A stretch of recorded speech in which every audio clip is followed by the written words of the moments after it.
me are joining us on the special tribute to legendary business leader and national icon Ratan Tata. Former chairman of the Tata Group and a national icon, Ratan Tata passed away last night at the age of 86. Born in 1937 in the Navsari region of Gujarat, Ratan Tata was the great-grandson of Jamsetji Tata, the founder of the Tata Group. He took over the reins of the group in 1991 and oversaw the diversification and growth of the group into multiple sectors. Under his guidance, the Tata Group also launched the Tata Indica, which in 1998 was India's first indigenously manufactured car. The Tata Group also helped cement a global footprint for Indian businesses with the acquisitions of Jaguar Land Rover, Tetley and Chorus. He was also honoured with the Padma Bhushan in 2000 and the Padma Vibhushan in 2004 for his contributions to the Indian industry.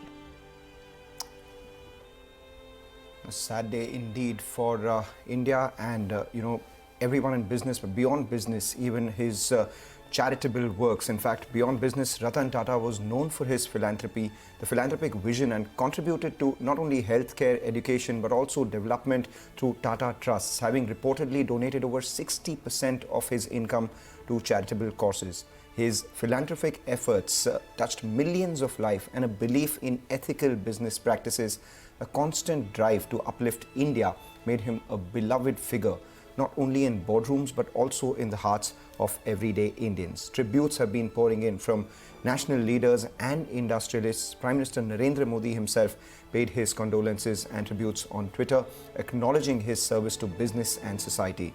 Reliance Industries chairman Mukesh Ambani as well as Adani Group's Gautam Adani have paid tribute to the icon.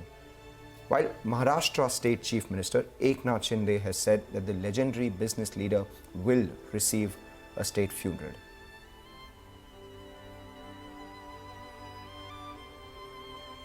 Okay, all right. We'll do one thing. We'll go across to our colleague Rachna. She filed this report from outside the Breach Candy Hospital last night. I'm outside Breach Candy Hospital here in Mumbai, where Mr. Ratan Tata, the chairman emeritus of Tata Group, took his last breath at the age of 86. Now, it was on Sunday that we had first learned that he was brought into the hospital, and the following morning he did clarify and thanked people of social media through his Twitter, Instagram for thinking of him, clarifying rumors and acknowledging that he was at the hospital being treated for an age-related illness. Now, and it is 2 days after that that this age-related illness took a turn for worse and took away the Kohinoor of India, as he was lovingly called. We also saw people of Mumbai crowd outside the Breach Candy Hospital past midnight to express their condolences and prayers for Mr. Ratan Tata and his family, who was visiting and who was with him all this while. We also saw Chief Minister Eknath Shinde, Deputy Chief Minister Devendra Fadnavis, Mr. Mukesh Ambani of RIL, who visited the Breach Candy Hospital. And now that Mr. Tata has been taken out of the hospital, we've learned that he's taken to his family home which is in Kolaba. We also saw the Tata family leave with him. What we are understanding is that a prayer meet, a last sight, an Antim Darshan as they call it in Hindi, has been organized from 10 a.m. to 4 p.m. at the NCPA in Nariman Point, following which he will be taken to the Worli crematorium for last rites. It is truly a tragic loss, not just for the city of Mumbai or state of Maharashtra or employees of the Tata Group, but for the entire country, and in fact it's a global loss. And we did see Mumbaikas mourn outside the Breach Candy Hospital. Somehow it also feels extremely personal, because Ratan Tata was not only known for his entrepreneurship and what he did with the Tata Group, but also for his philanthropic activities. Even at this age, we recently saw him launch a couple of new ventures. He started a new pet hospital because he was an avid animal lover, as we'd understood through his social media as well. He was a big dog lover. He also started a second chance, a venture for the senior citizens. So truly he will be remembered. Definitely a national treasure that we've lost today. Indeed, national treasure is what we've lost today. In fact, he, to CNBC-TV18 itself, back in the day, had said that he would like to be remembered as a man who made a difference, not more, not less. It's the second line that makes all the difference. Sophistication, class, philanthropy, and entrepreneurial chops, everything that Mr. Ratan Tata had, and indeed a Ratan, as his name would say. The mortal remains of Mr. Ratan Tata will be taken to the NCPA lawns, Nariman Point in Mumbai at 10:30 a.m. today for members of the public to pay their last respects and homage to the departed soul. At 3:30 p.m. today, the mortal remains will embark on its final journey for the funeral rites. Let's hear out Chief Minister Eknath Shinde offering his condolences. एक अनमोल रत्न कहते हैं, वो रहा नहीं। ये भारत का कोहिनूर, हरपला भारत का कोहिनूर रहा नहीं, हमसे बिछड़ गया है, ऐसा मैं कहूँगा। और रतन टाटा जी हमारे में नहीं रहे, ये बहुत ही वेदनादायी दुखद घटना है हमारे लिए, पूरे देश के लिए। पूरे देश का एक अभिमान था, हमारे महाराष्ट्र का भी अभिमान था। एक इतने बड़े ओहदे पर पहुंचने के बाद इतना सीधा साधा रहना, जमीन से जुड़ा रहना, ये बहुत कठिन काम वो करते थे। मैं जब मुख्यमंत्री बनने के बाद पहले उनके घर गया था, तब मैंने उनको देखा, मेरे से जो बात किया उन्होंने, जो इतना व्यक्तिमत्व जो है उनका, डाउन टू अर्थ, एक सीधा सादा रहना, मराठी में हम कहते हैं सादी राहणी उच्च विचारसरणी। और लाखों लोगों को उन्होंने उद्योजक बनाया। उनकी इंडस्ट्री बहुत पुरानी है और ऐसे टाटा कंपनी के वो सर्वे सर्वा थे। और आज मैं यही कहूँगा कि उनको देखकर लोगों में ऊर्जा आती थी, प्रेरणा आती थी। और वो हमारे महाराष्ट्र और हमारे भारत देश का अभिमान है, स्वाभिमान है। उन्हें हमारे सरकार ने उद्योग रत्न पुरस्कार, उनको कई पुरस्कार मिले, पद्मश्री, पद्म विभूषण, और जो भी पुरस्कार उन्हें मिले, उनको देने से उस पुरस्कार की ऊंचाई बढ़ गई। ऐसे उनका कर्तृत्व था और लाखों करोड़ों लोगों को खुद के पैरों पे खड़ा करने का काम उन्होंने किया है। सिर्फ उद्योजक नहीं, तो एक देश सेवा, देशभक्ति से प्रेरित वो ये व्यक्तिमत्व थे। ऐसा इंसान होना, दोबारा मिलना, ये मुमकिन नहीं है, मुश्किल है सर। और इसलिए मैं उनको महाराष्ट्र सरकार की ओर से और महाराष्ट्र की तमाम 12.5 करोड़ जनता की ओर से भावभीनी श्रद्धांजलि अर्पित करता हूँ। उनका आदर्श लेकर आगे बढ़ना, उनके आदर्शों पे चलना, यही उनके लिए सच्ची श्रद्धांजलि साबित हो सकती है। 10 बजे से 4 बजे तक उनको एनसीपीए में दर्शन के लिए लोगों के लिए रखेंगे, ऐसा उनके रिश्तेदारों ने कहा है। और उसके बाद आगे की अंतिम विधि उनका होगा, बदली में होगा, ऐसा कहा होगा। मैं फिर एक बार उनको भावपूर्ण श्रद्धांजलि अर्पित करता हूँ। Indeed, he is a force to reckon with and he has inspired generations. It's not just us that he's inspired, but everyone across the country, and something that we'll remember for sure. Definitely the Kohinoor of the country. In fact, Deputy Chief Minister Devendra Fadnavis also offered his condolences. Let's listen in.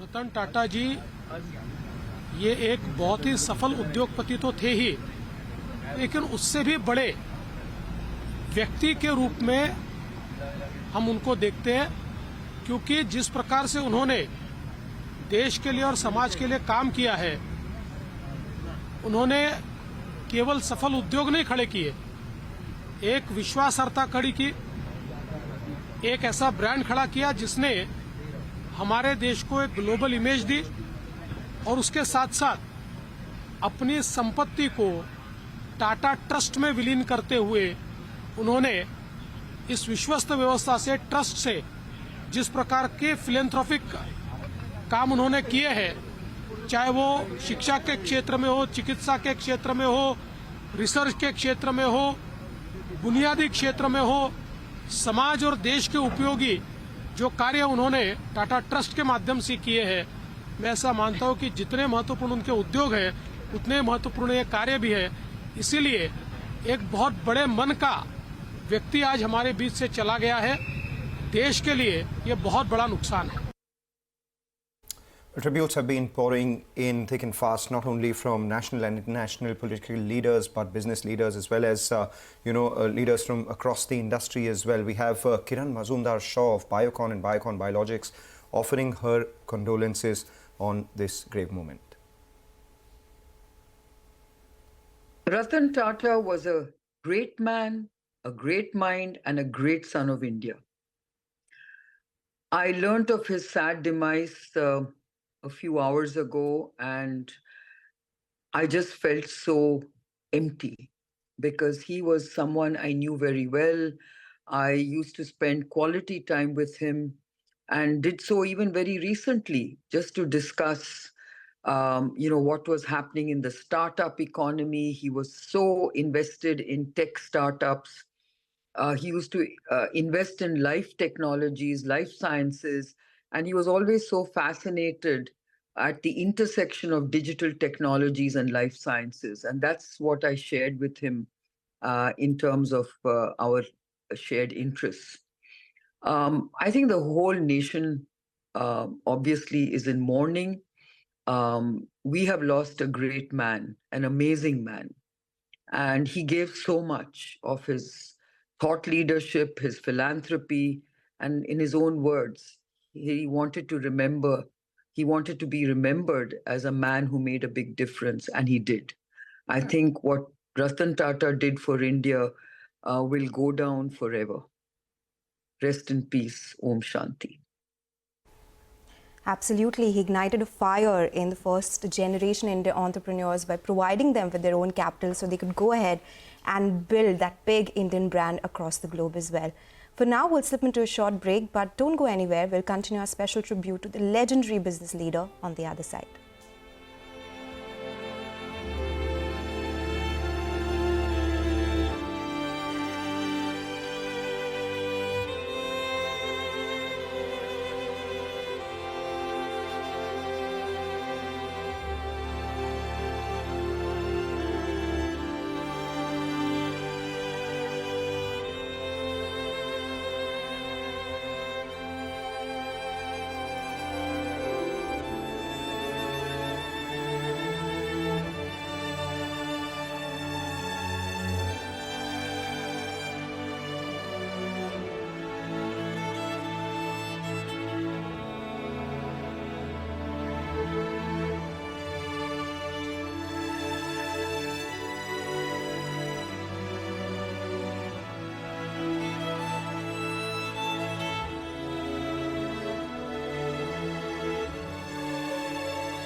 Welcome back. You're watching us here on this special tribute to the legendary business leader and national icon, philanthropic legend Ratan Tata, also known as the Kohinoor of India. Let's actually go down memory lane and listen into one of Ratan Tata's interviews with Shireen Bhan, where he spoke on the role that big conglomerates could play in the startup space. Remember, in the second half of his life post-retirement, he did invest in a lot of startups that he believed would make a difference to society. Role do you believe large conglomerates like the Tatas, like the Reliance Group, etc., can play? Because one of the aspects that you just brought up was that startups are much more agile, much more nimble, perhaps in many ways more disruptive than legacy businesses. So we are now starting to see conglomerates acquire startups. We're starting to see partnerships and collaboration. How do you see that playing out? Well, I think the plays are the same. Uh, who looks at it as a question of what kind of vision one has. But there could be two kinds of roles that we're talking about. One is an area where I I'm now putting myself back into the industrial entity that there was. I've got disposable funds. I'm going to start investing in startups, which I will control and I will own, and I will provide myself with activities which I would otherwise not get into.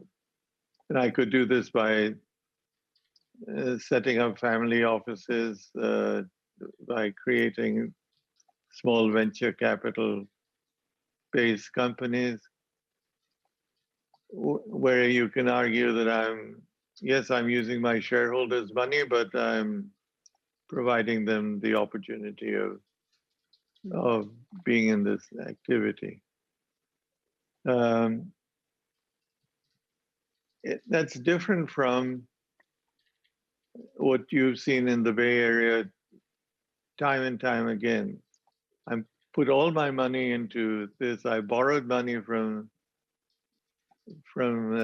investors and friends. I have a responsibility to see this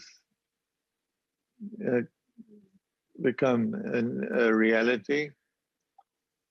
And I'm going to give it all my best to make this happen. That segment of the enterprise has been the one that I've been most impressed by. Usually, a bunch of ex-students who have had a common view of something that could happen. A company like Google that's been established, where two colleagues in college could decide that they're going to start a search engine. Then you look behind the vision and the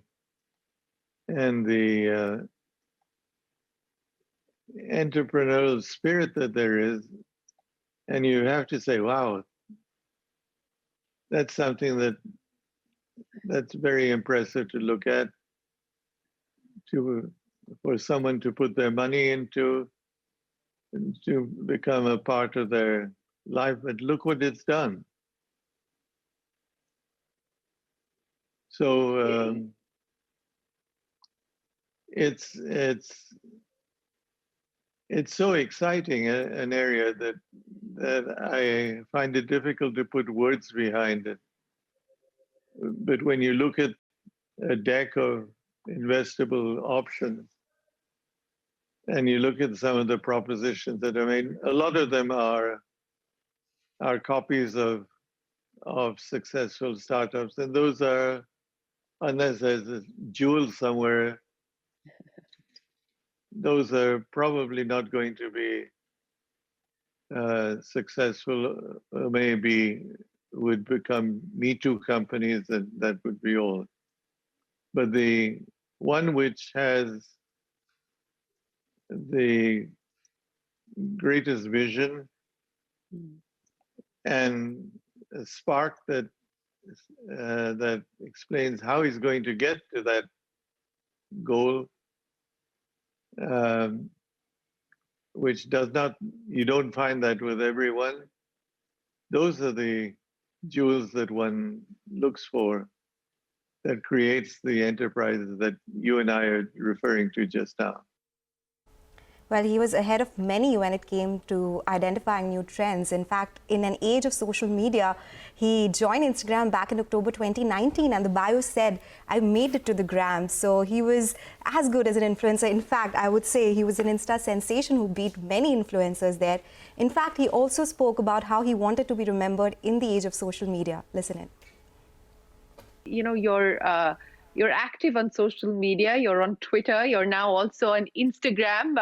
Are you enjoying that experience? And you know, you said previously that there's nowhere to escape from the virus and from the pandemic, but you know, with the vaccination and hopefully with the world opening up, where would you like to escape to? If I think about how would I like to be remembered, Mm. I would like to be remembered as a person who was able to make a change,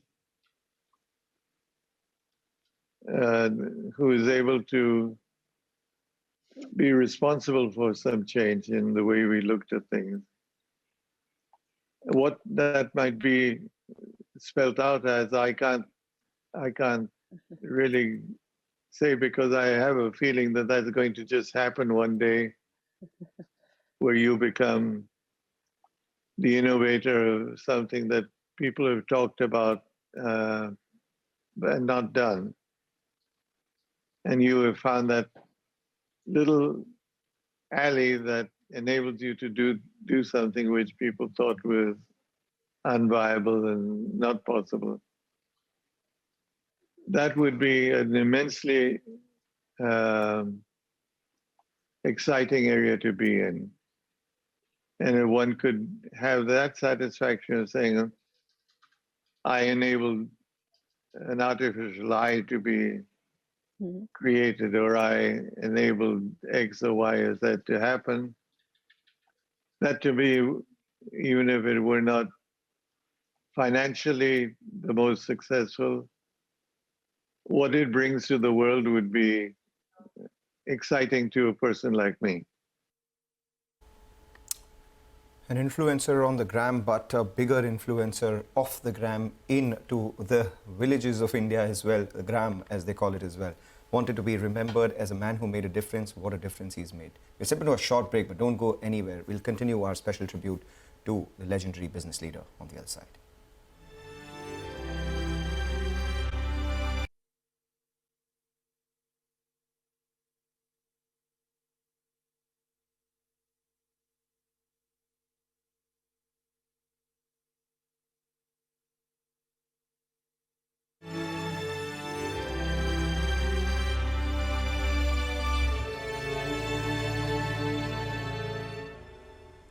Welcome back to this special tribute to legendary business leader and national icon Ratan Tata. In one of his rare interviews with Suhail Seth, Ratan Tata spoke of a disappointing moment in his life, one he calls an un-Tata moment. Listen in. When you look back at this life, biggest achievement to your mind? What would you define as your biggest achievement?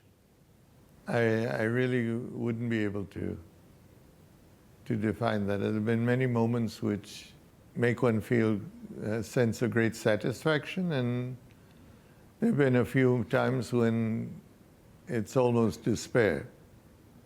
So then I won't ask you which was your most despaired moment, as it were.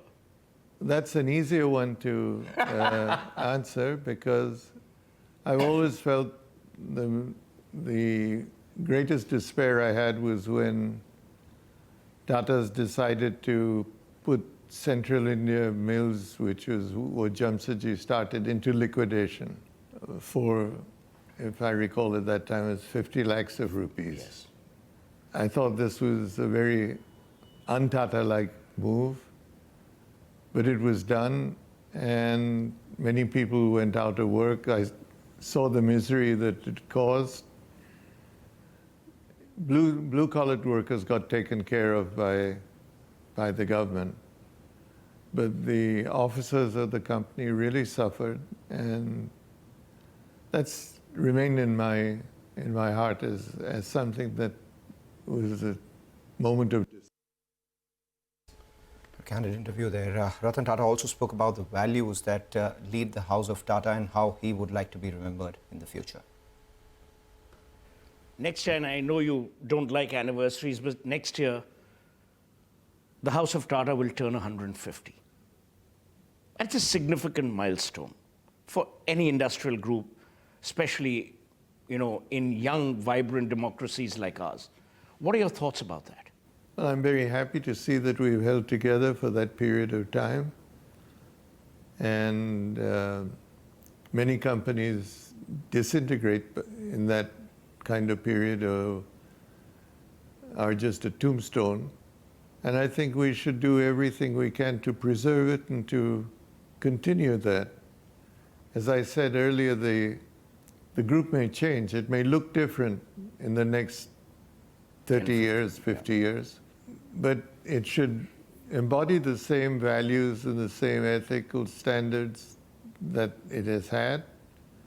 Should never forget that most of its earnings go to philanthropy, not in the pockets of founders and leaders, and that it's doing something for the common good of mankind. I think that's very satisfying if that were to happen. Finally, how would Ratan Tata like to be remembered?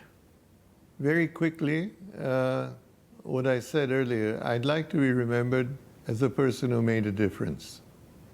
Not anything more, not anything less. Okay, with that, it's a wrap on this special tribute to the business legend Ratan Tata. But do stay tuned to CNBC TV 18 for more news coverage.